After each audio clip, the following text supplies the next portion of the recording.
From the Ticats Audio Network, this is the Ticats This Week with RJ Broadhead and Luke Tasker. This is the final edition of Ticats This Week for 2022.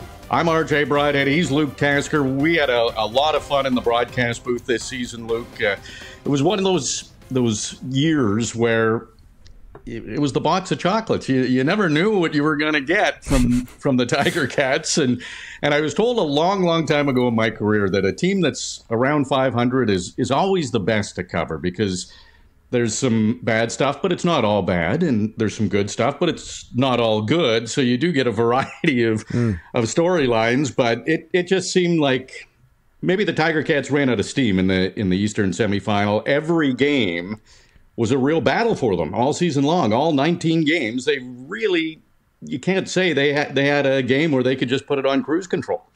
Yeah, it was unfortunately maybe one of their worst football games that they were a part of, which is just a strange way to end the year. But, a loss is a loss, and maybe it's honestly easier to swallow than if they would have, say, played really close and then lost a close in the fourth quarter. And that said, they had an 8-point difference with the ball in their hand in the second half. And so it wasn't like they got blown out of the water. But right away in that first quarter, things just weren't looking right, and you knew it was going to be an uphill battle.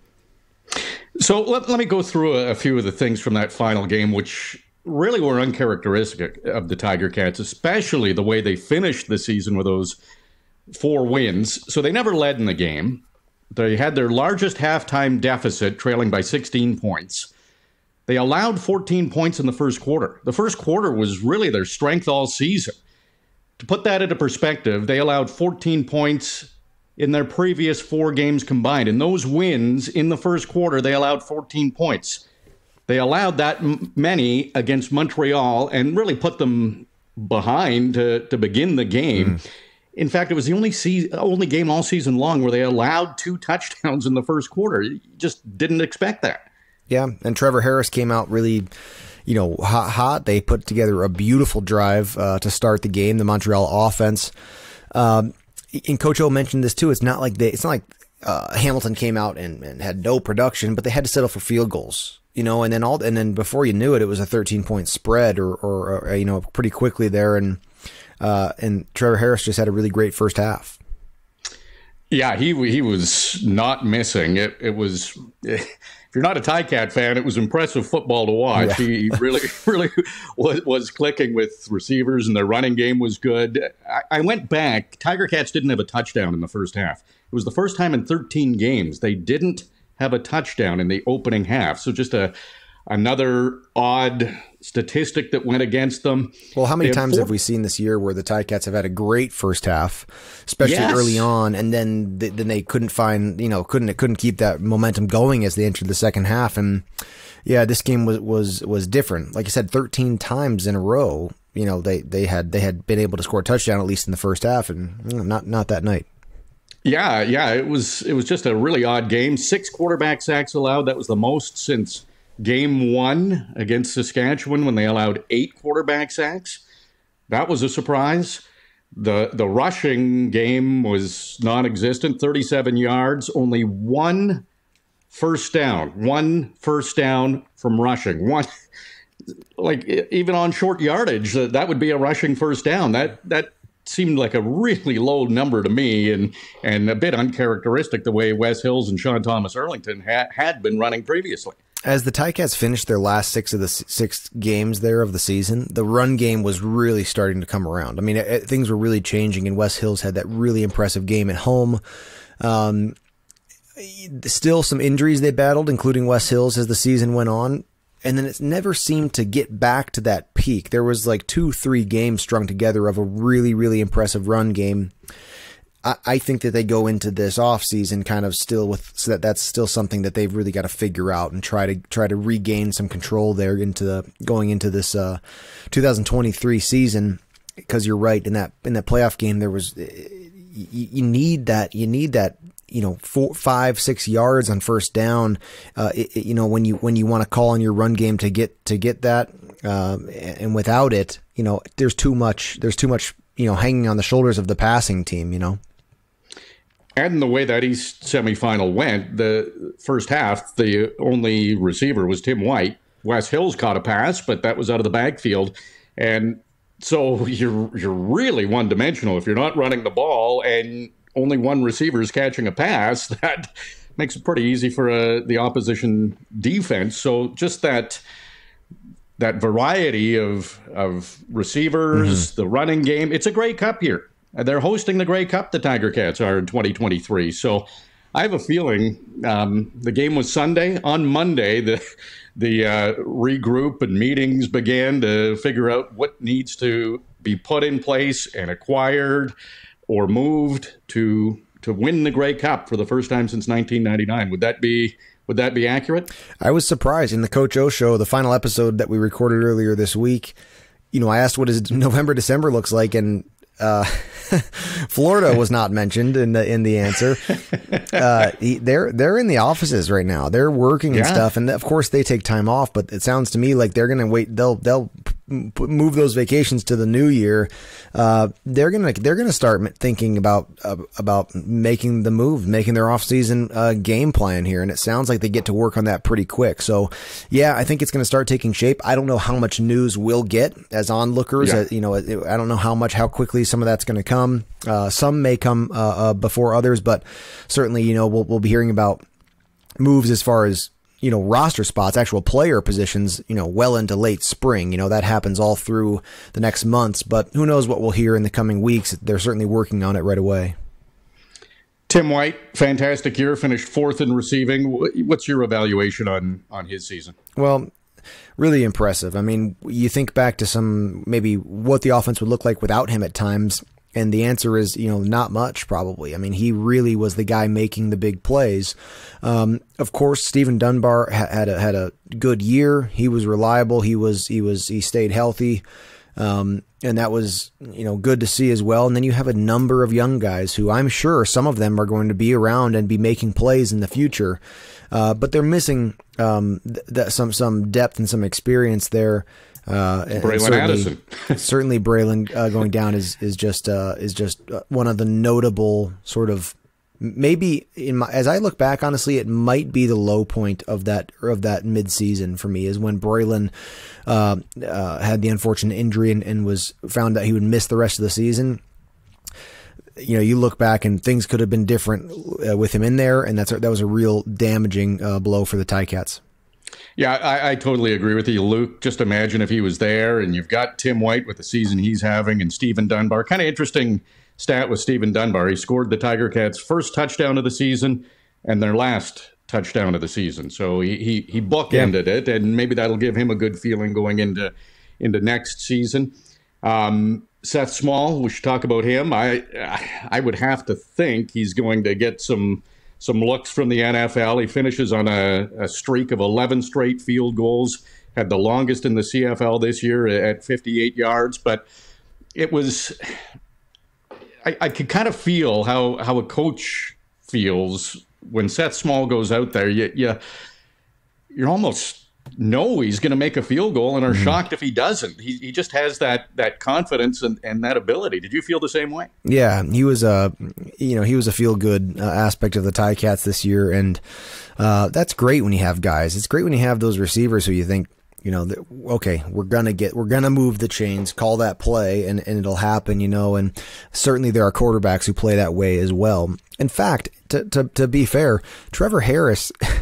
It's almost like the playoffs start, and it's like, okay, he's really going to make some plays, like he's going to at some time. So, and we have a lineup of quarterbacks ready to play in the division finals that's going to be interesting to watch as well. And it's like any season when that falls short.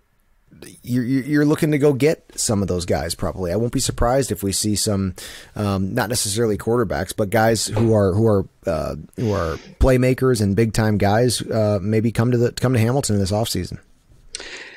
It is a topic, the quarterback position.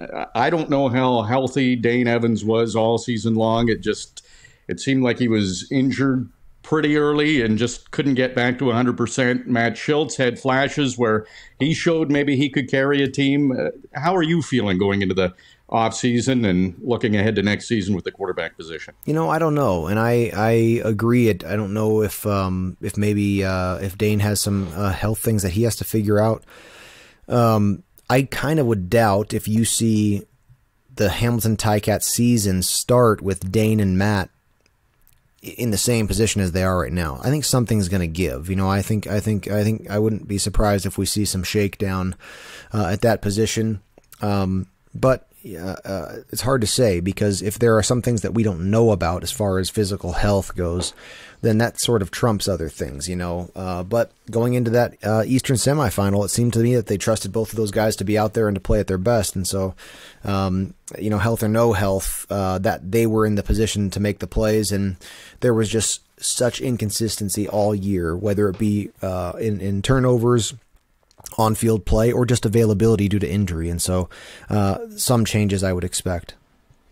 I learned how important the offensive line is this season, just with injuries and guys in and out, and they finally seem to have it figured out late in the season. Not a great game against Montreal to end the season, but previously it really seemed to help the running game, protect the quarterback, and that's an area that sometimes gets overlooked. But like I said, I learned that can really make an offense, having a really good offensive line, or break one if your offensive line isn't very good. I think that's one of the positives of the storyline of this season, was how poor that unit was in the beginning of this year.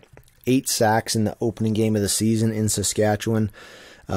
Just a tough battle ahead of them. Chris Van Zyl struggling with injury early on, and then again later in the season, and ended up not playing for the remainder of the season. Brandon Revenberg, as always, and continued to be an anchor. And then, of course, David Beard. And as the second half of the season rolled in, that group kind of found themselves.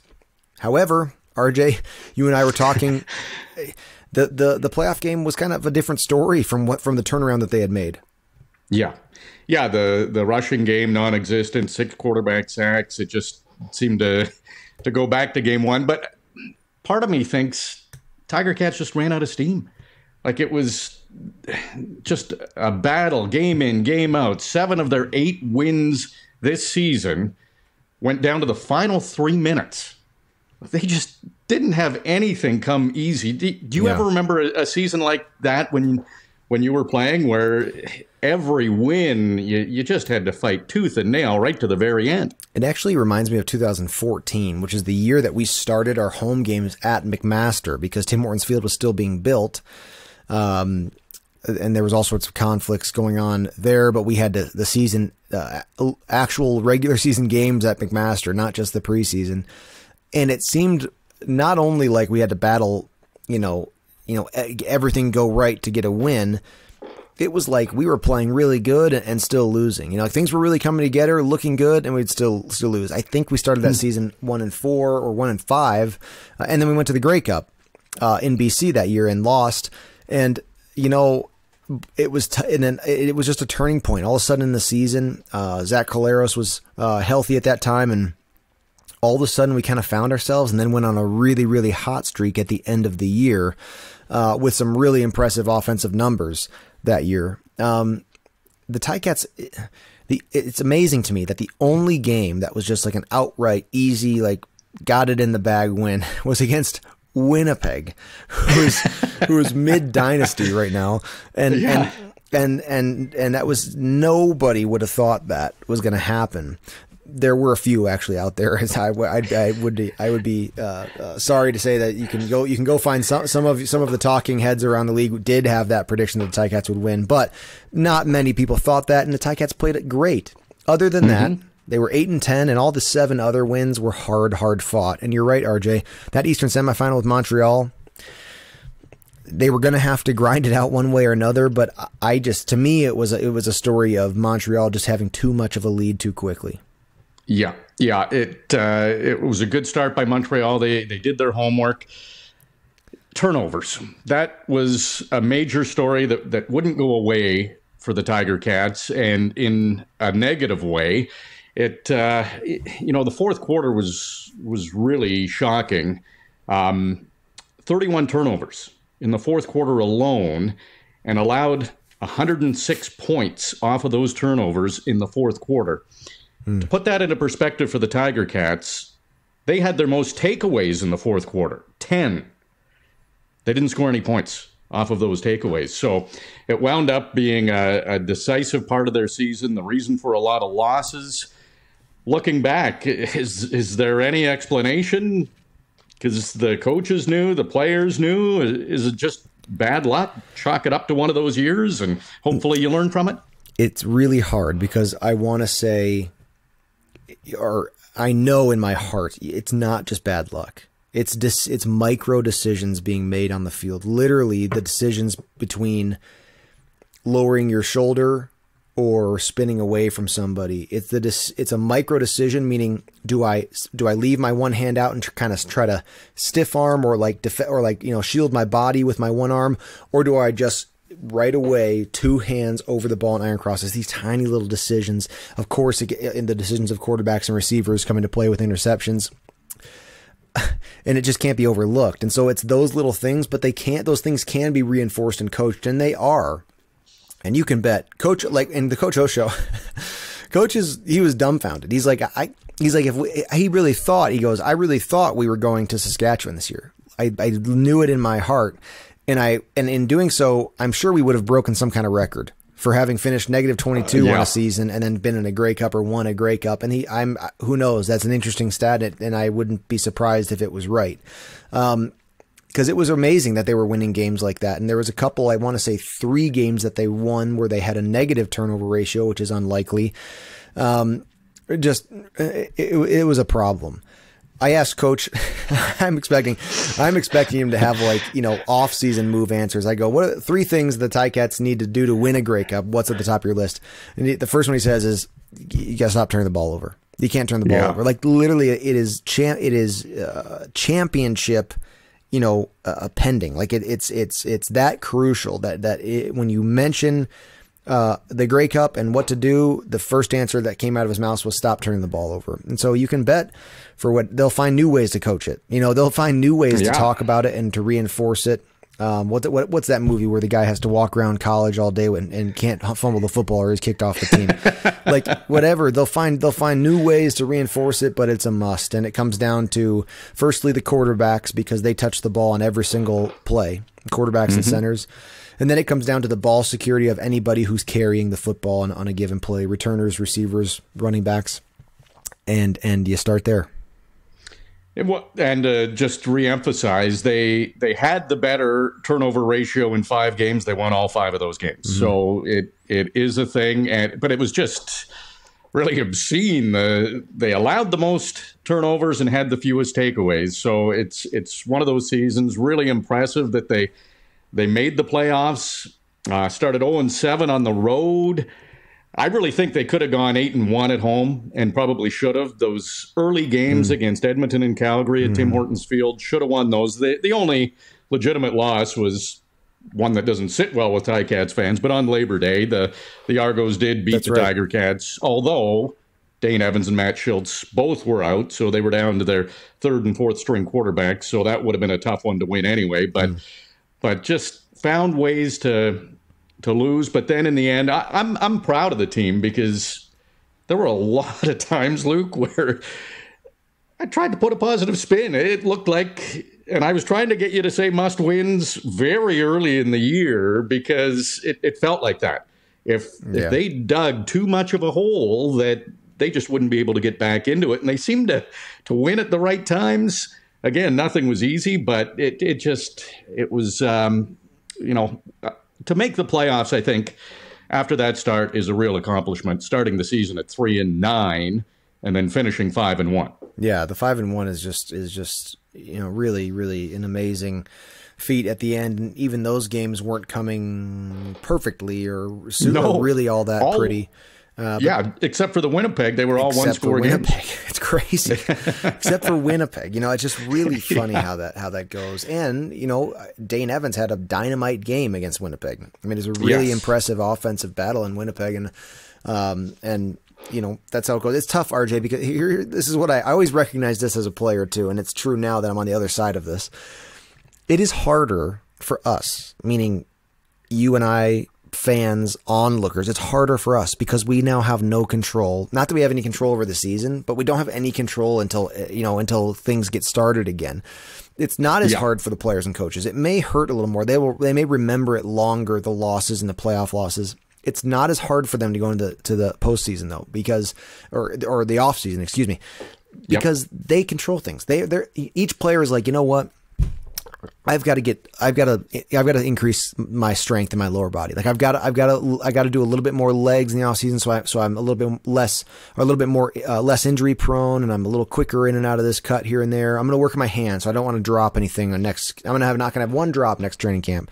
Quarterbacks, or I'm going to watch my film that my visualization film for my quarterback reads in the secondary 3 times a day. Like they've all got their lists, and they're ready to go, and they've got 6 months to get better, and the coaches are hitting the ground running with meetings. We all just have to sit here and wait for half a year, and it eats at you because all you want to do is, oh well, we should have had the run game, and we turn the ball over too much, and that's all true, and there's nothing we can do. So you feel free to feel bad for yourself because we have it the hardest. Oh, yeah, we do, and they sympathize and pity us because we got to go through an off season of practicing our touchdown calls and wide receiver screens. Yep. And I want to talk about the 11 East Division All-Stars the Tiger Cats had, which tells me they were better than their record showed to lead the East Division. On offense, Tim White, yes, Stephen Dunbar, Brandon Revenberg. On special teams, you got Seth Small, all deserved. But the 7 players on defense, it really tells the story of what the Tiger Cats' strength was this season. A lot of games, the defense was able to keep the game close and give the Tiger Cats a chance to win. When you look at that defense, how much would you change and how much would you want to keep together? It seemed like it was pretty good. Yeah, I think you retain as much as you can, Micah Johnson, Ted Laurent, obviously they're some of the longest tenured players in the CFL. If they're healthy, if they can come back, great. If you have to make moves there, that could be something that's on the mind of this team. You hope Dylan Wynn's health and recovery from his injury is quick and complete, and he comes back as a full Dylan Wynn, which I expect that he does. That was a big loss as well. And the only reason that stands out in my mind less than the Braylon Addison is because the defense, was able to rally around that position group so well, and their level of play stayed high.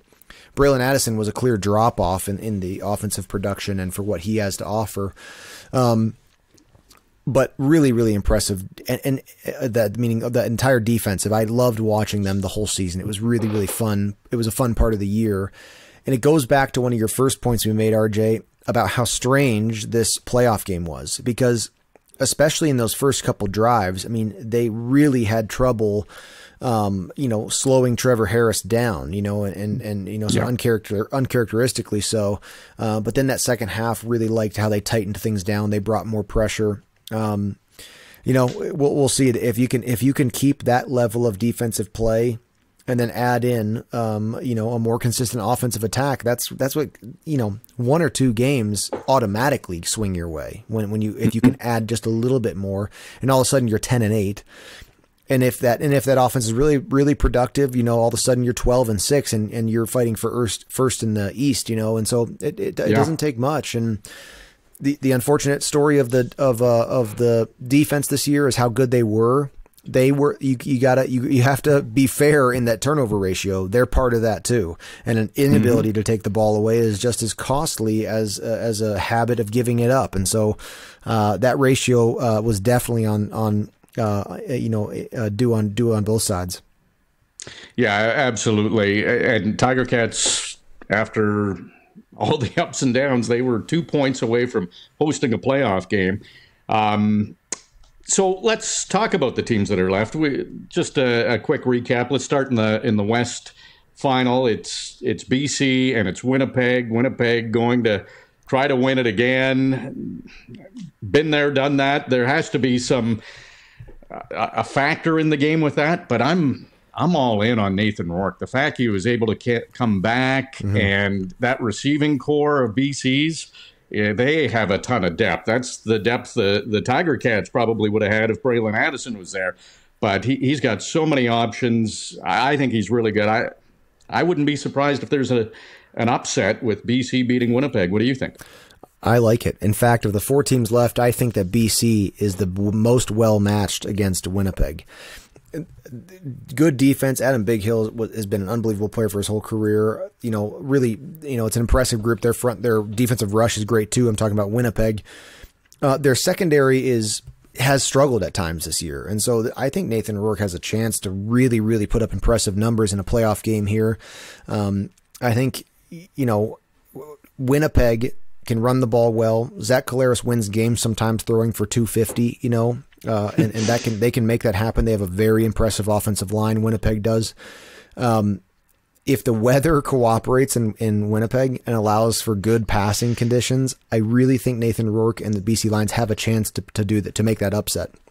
Yeah, good point with the weather. And we'll see. I mean, if that weather they say is the equalizer, I don't know. I think Winnipeg would maybe have an advantage if the weather gets goes sour during that game, just with dominant line, offensive and defensive line play and an effective run game. In the East, RJ, it's hard to even think about. I mean, it's tough. The Ticats have beat both those teams this year. They did not play well in the Eastern semifinal, but certainly could beat Montreal in a given football game. And of course, you could say the same about Toronto, though I think Toronto actually played Hamilton better than Montreal in the season. You brought up the Labor Day Classic. That was sort of a low point in the season for the Ticats. Yes. The way that day went, and of course breaking the streak of victorious Labor Day Classics. But yep.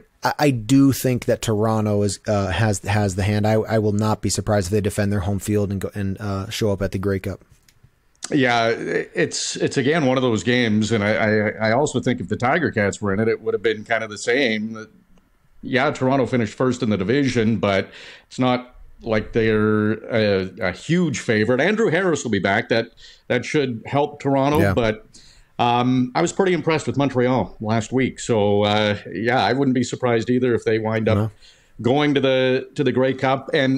And just from a CFL perspective, I think it would be good for the league to see Montreal win a Grey Cup. They haven't won since 2010. The fans, they came out for the semifinal. They did. So I think in Montreal, they want to see a winner, and I think that would help the CFL. And Toronto's won, and still, sometimes the attendance isn't there, so hopefully it's packed at BMO Field for the East Final. But it should be fantastic for the final 4 teams. Unfortunately, the Tiger Cats aren't one of them, but it has been an entertaining season. They were entertaining, and Luke, great job all season long. I learned a ton from you and had more laughs than ever this season. So we had a lot of fun. Thanks for the great season. Oh, thank you, RJ. It was a blast. You are a pleasure to work with in the booth there. And yeah, listeners would not, they may not expect it. We have a lighthearted booth. We have a good time up there, yes. and it is the best way. I had fun playing football. I never wanted to be over the top serious. I didn't work that well, and broadcasting is no different. Apparently, it is a blast up there, and I can't wait. God willing, that we're back next year. Well, the bosses, Dave Cadeau and Peter McEwen, both fantastic to work with. They like to play along and have some fun. And Jeff Girodet in the booth, and Michael Steyer, the technical director. He really kept things together a lot of times behind the scenes. Yes. Even in that East semifinal, we weren't sure technically till about 40 seconds before the game started. But Michael did a great job. So a little inside info there. And hey, that's part of our job, is to not let the listener know that things are going sideways on the other sthe microphone. Right. No, it was great, man. It's a really fun group, and a very, very tenured professional group. I mean, with the exception of myself, it's a lot of veteran professional broadcaster, and it's a privilege to be a part of it. Well, you're a natural, Luke, and it's been a lot of fun. Hopefully, we're back again in the booth next season. Yes. And again, great job, and great job on Ticats this week. Yeah, great. And thanks, listeners. It's been a fun year. Hopefully we'll pick it up right where we left off. Absolutely. For Luke Tasker, I'm RJ Broadhead. Thanks for listening to Ticats This Week all season long. And of course, thanks for listening to the Ticats Audio Network. It's been another busy week for your Hamilton Tiger Cats. Luke Tasker and RJ Broadhead have covered it all, and now we would like to hear from you. Email us anytime at gameday@ticats.ca. Subscribe to the Ticats Audio Network on Spotify or wherever you get your podcasts.